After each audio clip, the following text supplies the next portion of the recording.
Y hoy vamos a aprender cómo es un niño instruido, pero lo vamos a hacer bajo el lente de qué Cristo nos muestra.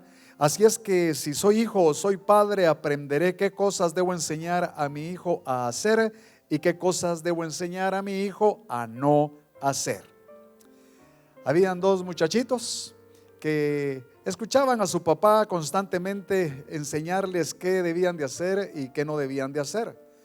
Y un día él les explicó de una manera muy clara, ojalá y usted lo entienda hoy, porque hay muchos creyentes y creyentes en Cristo viejos que siguen haciendo lo que no deben hacer porque no han entendido este punto fino. Decía el doctor Jerry Lorsen cuando nos enseñaba algo en el seminario que era de veras algo importante y era un punto fino. Y resulta que les explicaba a sus niños este hermano que él podría enseñarles a tener una alta autoestima. Hoy ese es el lema de muchos, porque se supone que si tienes una alta autoestima, te vas a valorar de tal manera que harás solo cosas que a ti te puedan bendecir. Yo tengo muchas reservas con este tema, ya se las he explicado en otras oportunidades, pero el punto es que les decía, pueden tener la más alta estima que quieran, pero eso no es lo más importante en la vida. Luego les decía, pueden ser personas muy morales y hacer siempre lo que todos los demás esperan y apegarse a las leyes. Pero tampoco el ser moral es lo último en la vida. Y entonces este padre les decía a sus hijos, ustedes tienen que entender que lo más importante para ustedes en relación conmigo, que soy su papá, es que me amen. Porque si ustedes me aman, van a querer hacer aquellas cosas que yo quiero que ustedes hagan y no les va a pesar hacerlas porque ustedes me aman. Y él les recordaba cómo el Señor Jesucristo había explicado a sus discípulos aquel pasaje de si me amáis, guardad mis mandamientos. Entonces estaban ahí los dos muchachitos, la nena de 4 años y el niñito de 2 años. Y le dice la nena al nene, mira, ¿vos querés a mi papá? ¿Lo amás? Pues claro que lo amo. Entonces le dice la nena, estamos comprometidos, le dice. No podemos hacer otra cosa más que ser obedientes y hacer lo que Él nos diga, porque los dos lo amamos. Y ahí está el detalle. Porque cuando uno llega a entender la Escritura y a Jesús fundamentalmente, uno descubre que el Señor Jesús, si en algo fue maestro, fue en amar al Padre, y en otra cosa que fue maestro fue en amar al prójimo.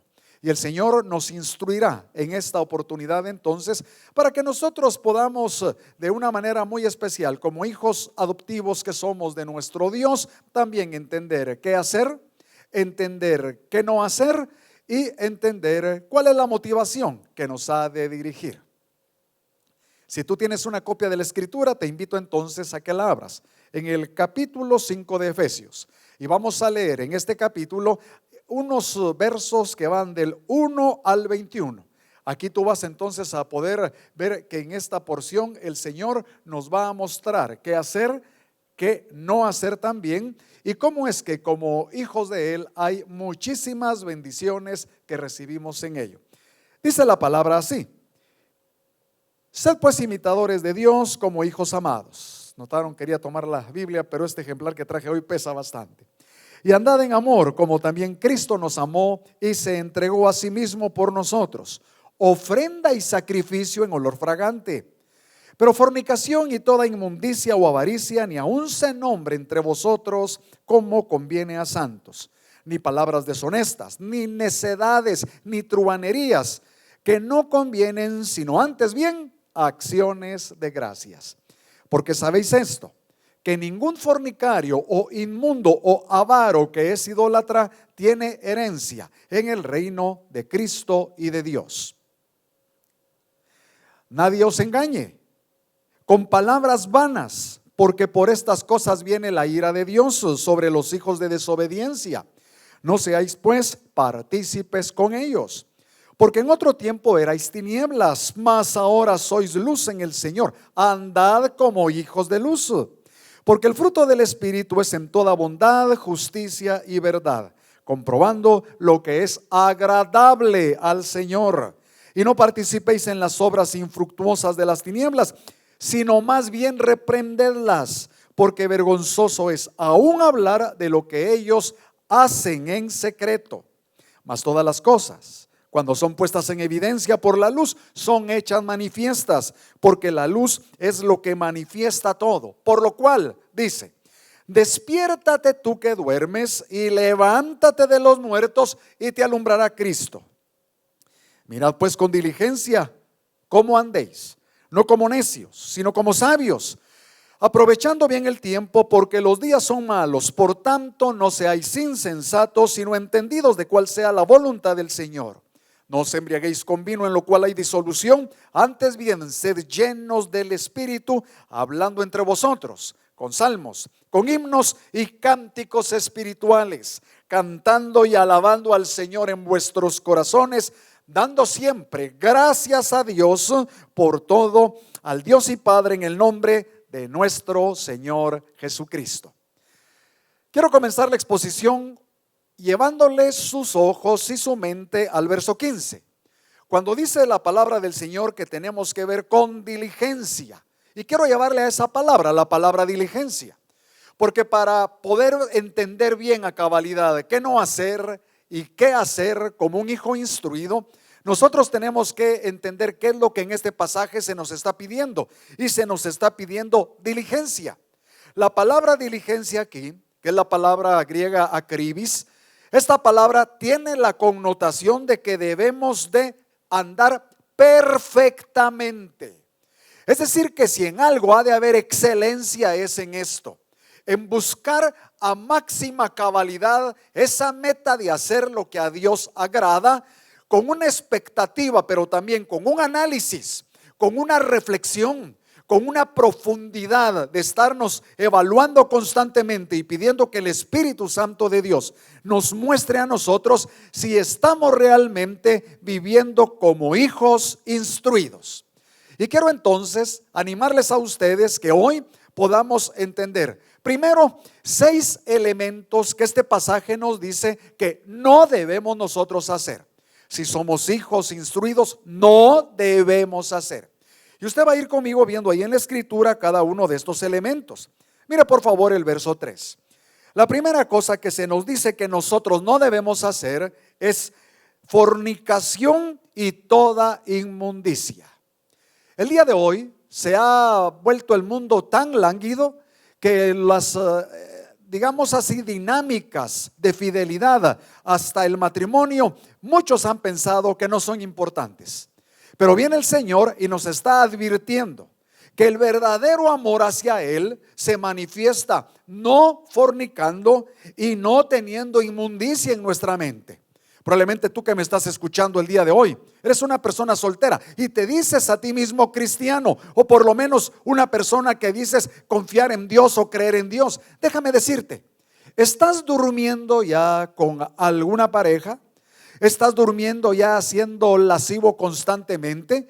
¿Estás teniendo relaciones íntimas que no agradan al Señor? Y tu mente está llena de esa pornografía que el día de hoy se vende como que fuera pan caliente. Solo observa los deportes. Cada día me asombro cómo en algunos deportes las personas que participan, hombres o mujeres, por ejemplo en el voleibol, están semidesnudos. Y cada día la moda pareciera ser que les hace ir aún más hacia el desnudo que hacia el vestirse con modestia. Y eso te puede dar una pauta de cómo, si en los deportes que se supone te habla la moral, que no es así, se ve eso, cuanto más en muchísimos otros lugares. Así es que la primera cosa, joven o señorita, adulto que me estás escuchando, a no hacer es precisamente porneia, fornicación y toda inmundicia. Esos pensamientos que constantemente nos hacen deshonrar al Señor. La segunda cosa, dice también, o avaricia, ni aun se nombre entre vosotros como conviene a santos. La avaricia. Cuando hablamos de avaricia, tenemos que pensar entonces justamente en estos últimos meses del año, este último mes, donde pareciera ser que no tenemos contentamiento con lo que Dios nos ha dado y expresando metas que parecieran ser muy naturales, deseamos lo que otros tienen. Quisiera tener el carro que él tiene, quisiera que fuera mía la casa que él tiene, quisiera que fuera mía la familia que él tiene. Cuando el Señor le dice a sus hijos no avaricia, lo que les va a enseñar en contraposición, aunque lo veremos más adelante, aprovecho de una vez, es que hay una acción de gracias en el entendido que Dios gobierna nuestra vida, que es lo que debe de gobernar nuestro corazón y nuestra mente. No es que tú no tengas metas, pero sí es que te cuides perfectamente de toda avaricia. Así es que el Señor hoy te está recordando que tu vida no debe ser un constante afecto por los bienes, porque la vida del hombre no consiste en la cantidad de bienes que posee, sino en un constante afecto por el Señor. Y eso se logra cuando uno está agradecido y disfrutando lo que uno ya tiene. Si esta es la ropa que yo tengo, esta es la que voy a disfrutar y me gozo en esa ropa. Si tú tienes algo, disfrútalo a plenitud. No cometas ese error de por estar pensando en algo más que tú quieres, no disfrutas lo que Dios ya te ha dado. Hay otra tercera cosa que el Señor nos muestra que no debemos hacer. Dice el verso 4, ni palabras deshonestas, ni necedades, ni truhanerías que no convienen, sino antes bien acciones de gracias. A Dios le interesa mucho, como hijo instruido que eres, Jesús lo modeló a saber usar tus palabras. Nota lo que dice la escritura de Jesús, que cuando a él le maldecían, él no respondía con maldición, sino que encomendaba sus palabras al que juzga justamente. Santiago nos dice que quien controla sus palabras va a saber controlar todo el cuerpo. ¿Por qué es que no sabemos controlar otras pasiones? Porque no hemos aprendido a controlar las palabras, la lengua. Así es que le quiero hoy decir que el Señor le está dirigiendo a usted un principio de vida que si desde niño lo aprende y lo transmite a sus propios hijos, todos van a ser bendecidos. Que no salga de esa boca palabra deshonesta. Y es que el Señor conecta las palabras con el corazón. Y recordará usted que de lo que hay en el corazón, de eso habla la boca. Por eso nosotros tenemos que estar saturando el corazón de alabanza, de acción de gracias, saturando el corazón de veras la palabra del Señor, que es amor en abundancia. Y cuando se nos dice entonces que debemos de dejar de tener necedades y truhanerías, nos está llevando a un punto fino. Y es el punto de estar velando todas las palabras que decimos. Esta semana tuve una experiencia. Hice una broma a alguien de mi familia y en la broma yo no esperaba que estuviera en esa situación, se ofendió. No era una broma ofensiva, pero en ese momento él no quiso que la broma se hiciera. Así es que me lo hizo saber, me lo hizo sentir y en ese momento tomé la decisión, callarme. Me cuesta.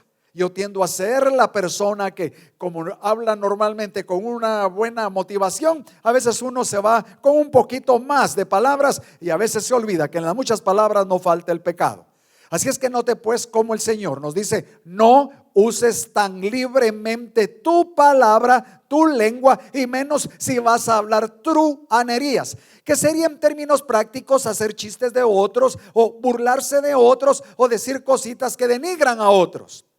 Hay una siguiente cosa que el Señor nos dice aquí en la lectura, porque continúa diciendo, porque sabéis esto, que ningún fornicario o inmundo o avaro que es idólatra tiene herencia en el reino de Cristo y de Dios. Mire qué tremendo, por eso hay que cuidar estas cosas. Nadie os engañe con palabras vanas, porque por estas cosas viene la ira de Dios sobre los hijos de desobediencia. Aquí viene una cuarta cosa entonces que se enfatiza: no seáis pues partícipes con ellos.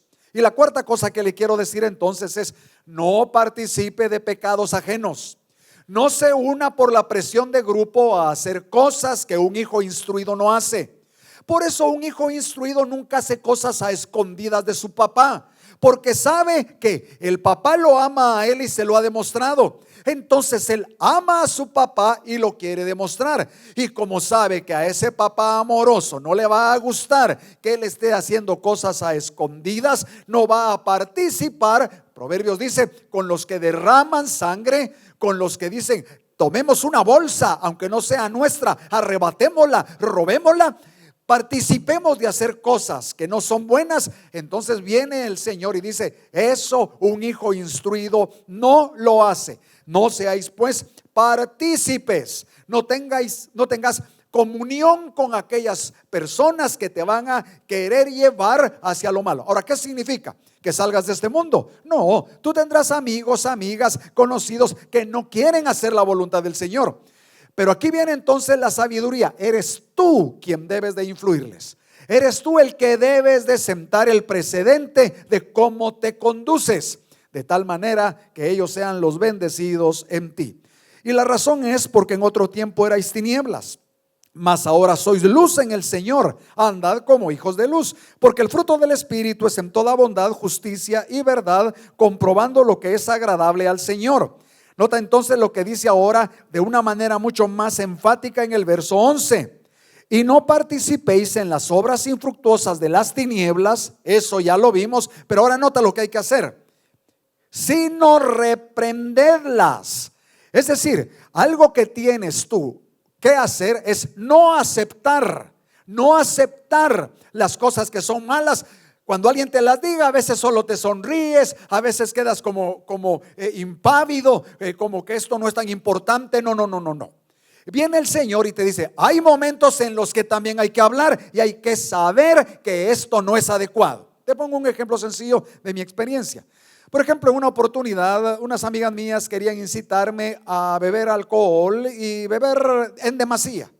No quise hacerlo ni un poquito ni en demasía. Pero cuando ellas me increpaban y me decían: ¿acaso esto es tan malo? ¿Acaso no? Y siendo ellas también de la misma profesión, me explicaban que en el estómago hay muchas fermentaciones que a veces producen alcohol, porque yo iba a tener esa situación de no hacerlo. Yo les dije: el problema es que si bebo con ustedes y bebo más de la cuenta, hay un amigo al que yo voy a ofender. Y ese amigo era Jesucristo. Así es que decidí no hacerlo. Y a lo que quiero llegar es, hay un momento donde les explicaba a ellas que lo más terrible en la vida sería ofender a Jesús. ¿Por qué? Porque uno tiene que reprender lo que es malo. Y si te piden, por ejemplo, como me pasó tantas veces también, que me pedían el que yo pudiera dar copia en un examen, el darles un conocimiento que hubiera sido una falsedad, el transmitirlo en ese momento, entonces sencillamente les tenía que decir yo: eso es malo. ¿Quieren que les ayude? Les puedo ayudar o antes de un examen o después de un examen, pero nunca durante el examen. Claro, si cambiaran las normas de estudio y nos permitieran responder los exámenes de 2 en 2, cosa que me parece súper sensata, porque ya en la actualidad todos trabajamos en equipo, pues entonces eso sería otra situación, cosa que no es así. Vean entonces que el Señor claramente nos muestra una quinta cosa para no hacer. Hay que ponerle un alto a aquellas cosas y no hacer las cosas que son malas. Continúa entonces el Señor aquí manifestando su voluntad y vamos a saltar hasta el verso 18, donde el Señor nos muestra la última cosa, la sexta cosa que tú no debes hacer. Y es muy importante en estos tiempos. Estamos llegando a fin de año. Escuchamos que aún en el tiempo de cuarentena hubo lugares donde se fomenta la borrachera que estuvieron abiertos y clandestinamente otros fueron localizados, pues lo estuvieron promoviendo. Es que en realidad esto de controlar la bebida es un desafío y Dios te dice: no caigas en la borrachera. Nota lo que dice el Señor. Dice en el verso 18: no os embriaguéis con vino, en lo cual hay disolución, antes bien sed llenos del Espíritu. Así es que lo que el Señor te está diciendo es: controla lo que bebes. Aunque en este pasaje lo que se controla es lo que se va a beber, el mismo Señor relaciona en otros pasajes también lo que se va a comer para no caer en la gula. Pero aquí exactamente lo que Dios te está diciendo es: no seas un borracho, porque cuando tú estás en ese estado no honras al Señor. Justamente Dios te está diciendo: te he dado un cuerpo, te he dado un templo. Ese templo hay que cuidarlo, hay que protegerlo. Si hay tantas situaciones que lo pueden enfermar, no aceleres el proceso. Tienes entonces que tener la sabiduría de ponerle cuchillo a tu garganta. Esta frase, que es un proverbio muy sabio, tiene que ver con el hecho de que hay que ponerle un límite a lo que entra por nuestra boca. Y en este caso el Señor entonces da una orden categórica: no os embriaguéis con vino, en lo cual hay disolución. No se gana nada. Sabes, mucha gente piensa que la alegría viene como producto del vino. Pero cuando uno llega a entender producto de qué viene la alegría, que más bien es producto de quién, que es la presencia del Señor, uno se da cuenta cuán fácil es dejar a un lado esa falsa algarabía que produce el alcohol por algo que es permanente, constante y que en lugar de descontrolarnos nos da a nosotros una capacidad de dominio propio, porque es nada menos que la presencia del Espíritu Santo. Ahora, el pasaje también nos va a decir cosas que sí debe de hacer el hijo instruido. Y vamos a ver lo que el pasaje nos dice. En primer lugar, miren el verso 1. Si tú eres un hijo instruido, dice la Escritura, sed pues imitadores de Dios como hijos amados.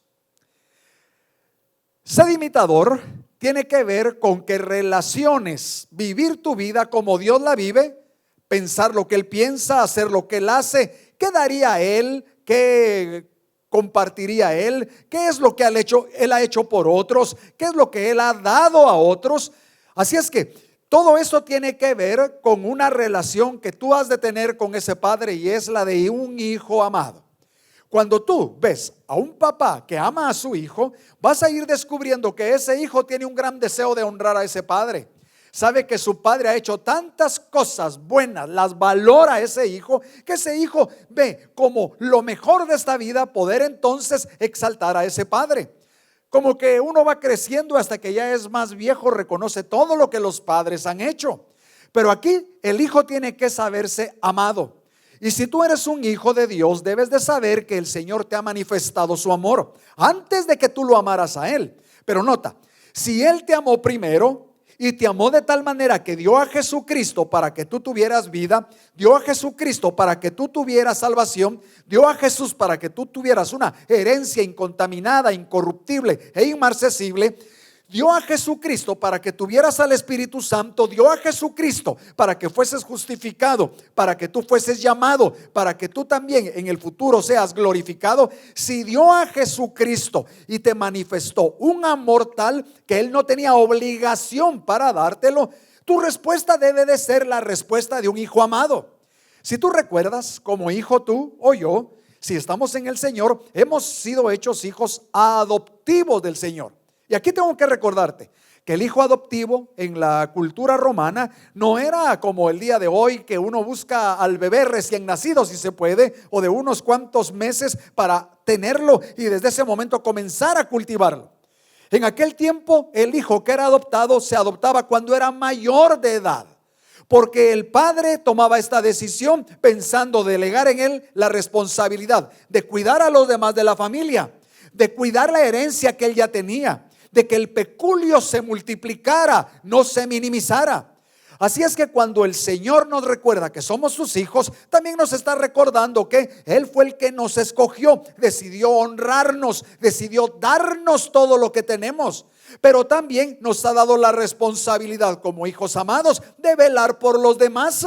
Por eso es que en una congregación, y esto es lindo entenderlo como familia, tú ves que todos tenemos algunas dificultades, somos familia, y en una familia no todos se llevan bien. A veces en una familia hay problemas, pero no por eso aquel deja de ser de la familia. Es ahí donde aquellos que entienden el amor del Señor echan mano de ese amor para amar a los demás e ir ministrando, e ir sirviendo, e ir perdonando, y son los que van haciendo que los que no son tan maduros vayan madurando. Siempre me ha llamado la atención cómo es que en nuestro país a quien más se carga con la responsabilidad de los hermanos es al primero o a la primera hija que los padres tienen. Y se le dice a ese primer hijo: bueno, vos sos el mayor, te vamos a responsabilizar de que cuides a aquellos, de que les des un buen ejemplo. Y claro, el hijo mayor normalmente, no solo acá, en todas partes del mundo, generalmente es el más responsable en todos los hogares. Justamente porque ese hijo fue el que primero vio el ejemplo de los padres y el que puede entonces también en ese ejemplo trasladar su cuidado hacia los hijos, hacia los demás hermanos.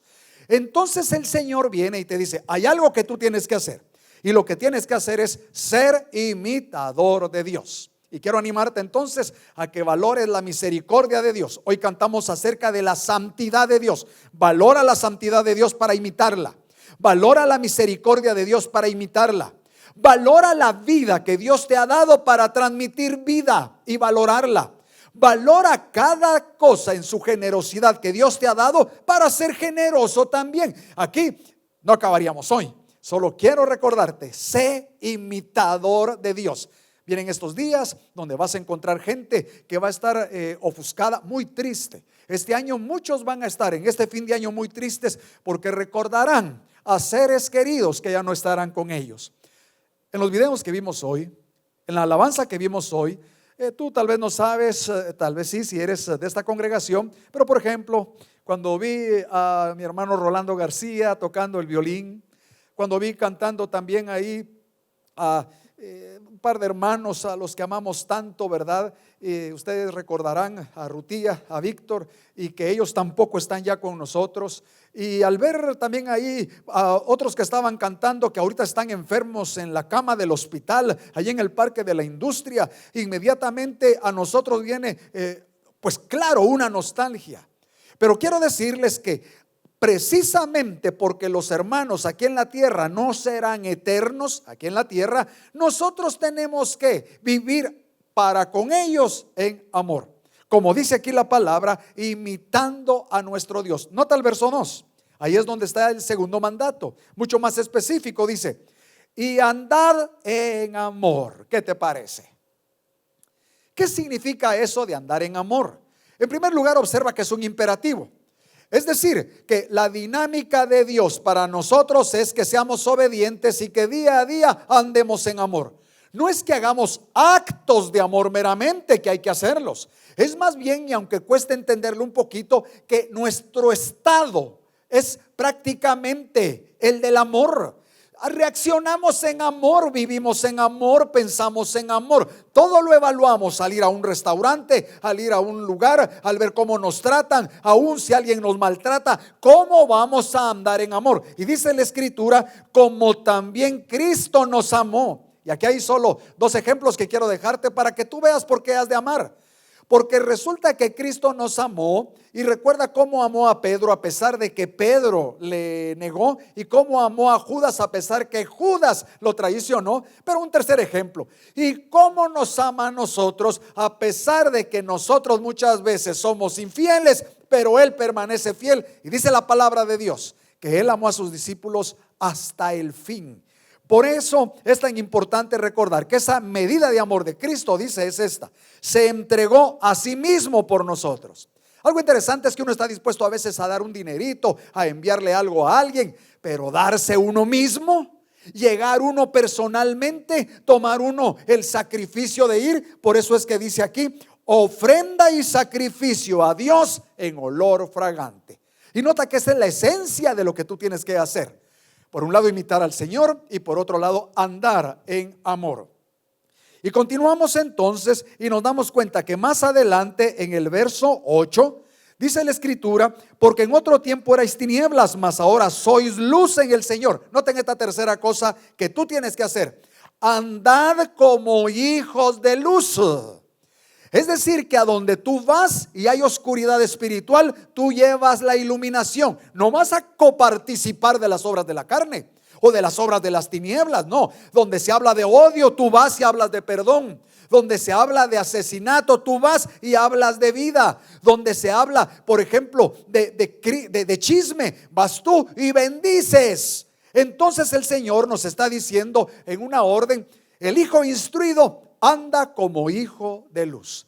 Un hijo que no dice que no tiene pecado porque le haría mentiroso al Señor, pero sí dice que Dios perdona los pecados, y una vez perdonados uno puede vivir para la honra y gloria de Él, hasta el punto de comer y beber para la gloria del Señor. No digamos todas otras más cosas que se pueden hacer. Así es que quiero recordarte este tercer elemento. Estamos viviendo en una época, y así ha sido desde que el príncipe de las tinieblas, hermanos, ha sido suelto para actuar de oscuridad espiritual. Hoy a lo malo se le llama bueno. En son de buscar, se supone, el progreso y de buscar también la libertad, todo se ha convertido en un libertinaje.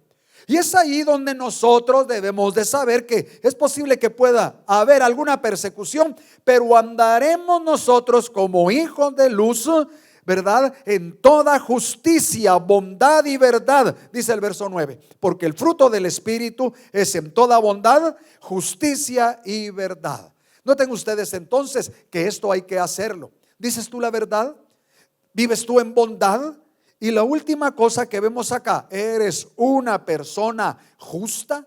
Una persona que se somete a las autoridades, como la palabra enseña, que se somete a la constitución de la república.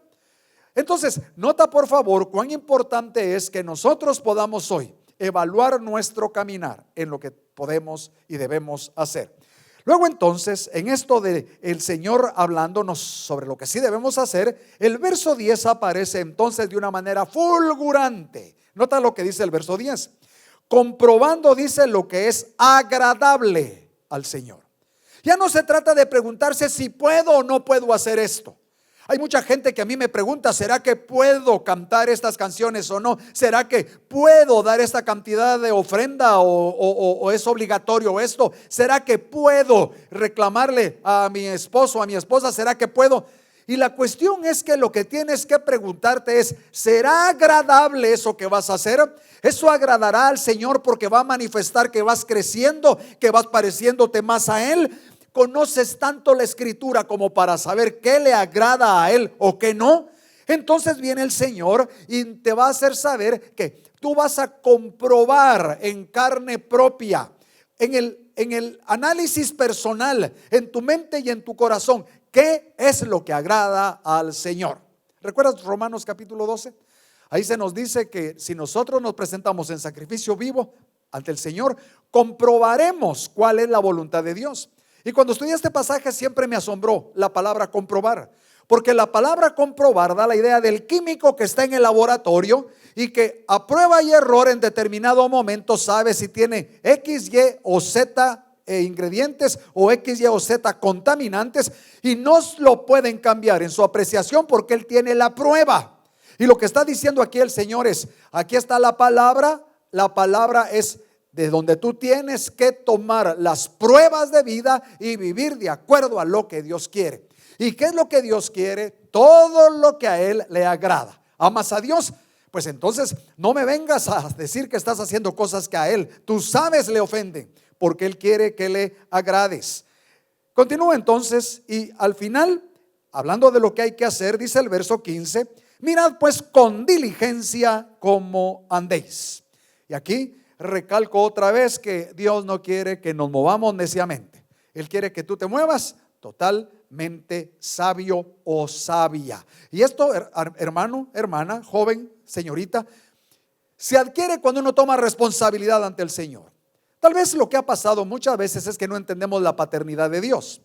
Por ejemplo, si un joven es adoptado o una persona es adoptada, si desde el inicio palpa el amor de aquel que les adoptó y confía en ese amor, ese joven se conduce de una manera que no es igual a aquel joven que es adoptado por alguien de quien desconfía y que mantiene con aquel una guerra, aunque aquel ha querido ayudarle, pero una guerra por causa de su desconfianza. Y eso pasa también en la vida cristiana.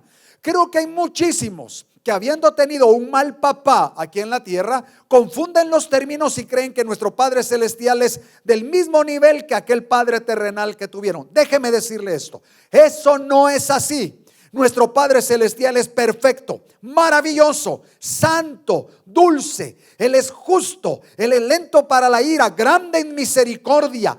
Y entonces cuando vemos los atributos de Dios, podemos nosotros decirle a todos aquellos que nos escuchan, anden con diligencia, muy cuidadosamente, haciendo lo que ese Padre quiere, descansando. Si lo dice en la palabra, hágalo sin ninguna pena, que ahí estará encerrada su bendición, que se manifestará en el tiempo del Señor. Así es que el Señor al final va a decir varias cosas y quisiera concluir, ya que hemos visto las cosas que no hay que hacer, las cosas que hay que hacer, exaltando tres elementos importantes que este pasaje nos dice. Y es que tú has sido adoptado por Dios el Padre.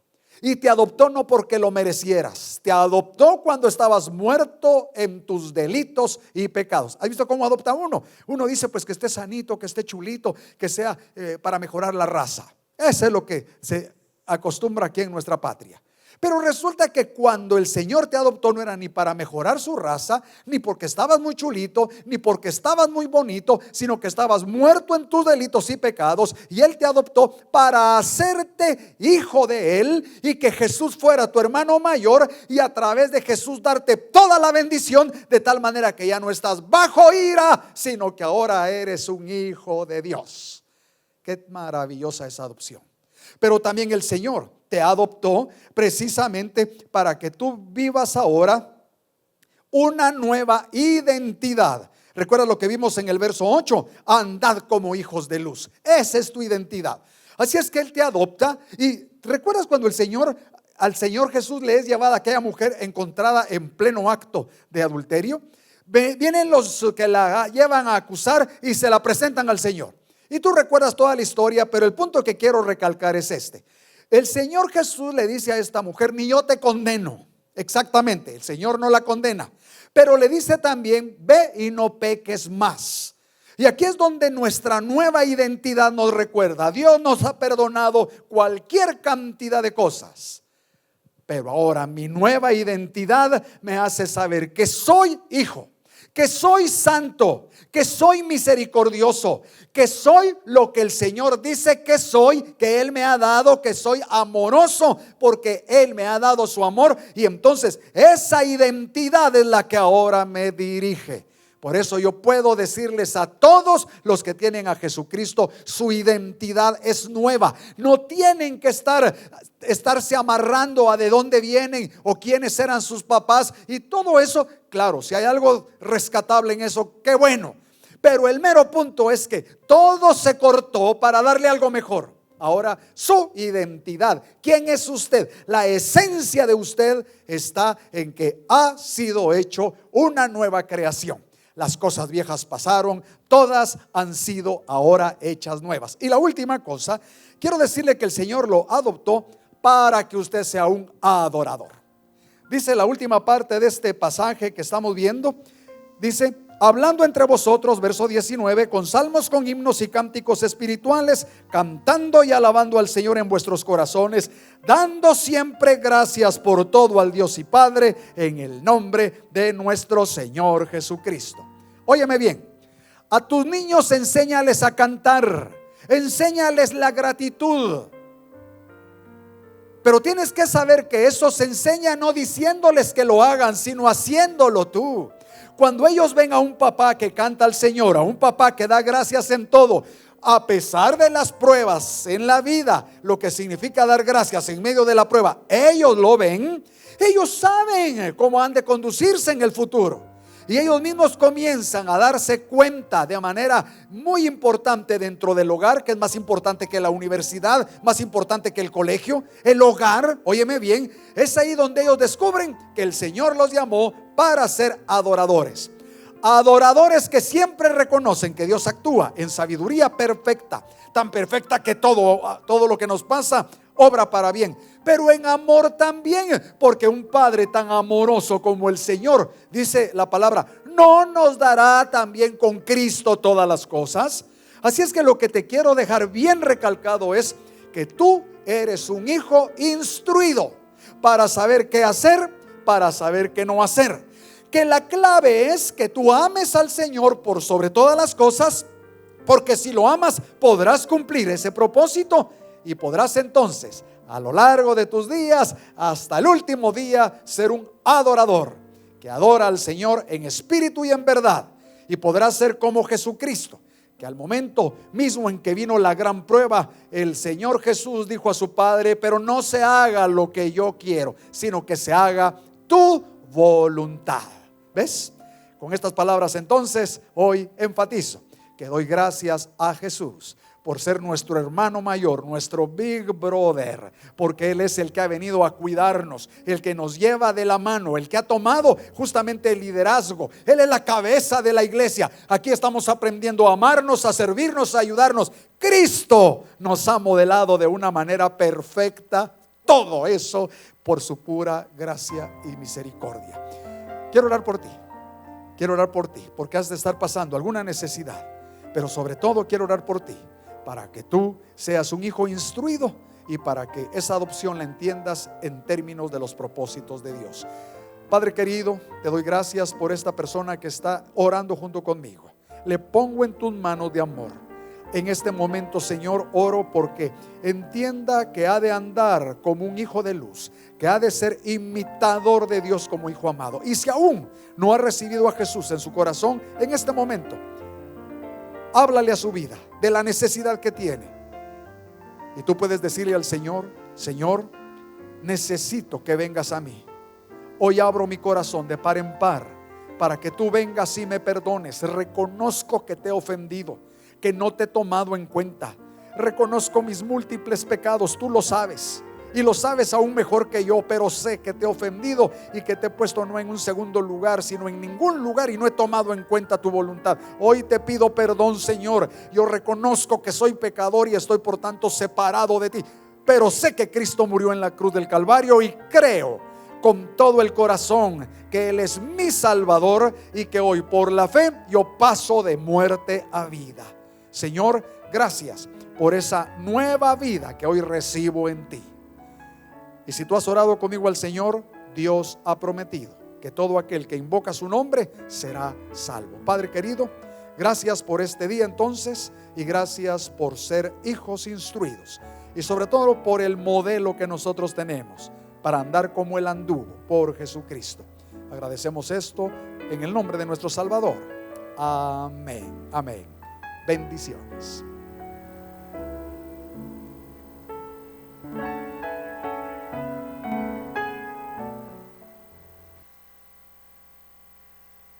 Le recordamos seguirnos durante la semana en las redes sociales de Facebook, Twitter, Instagram y YouTube. Búsquenos como Su Presencia Ministerios. Gracias por habernos acompañado y será hasta la próxima semana en otro devocional en línea.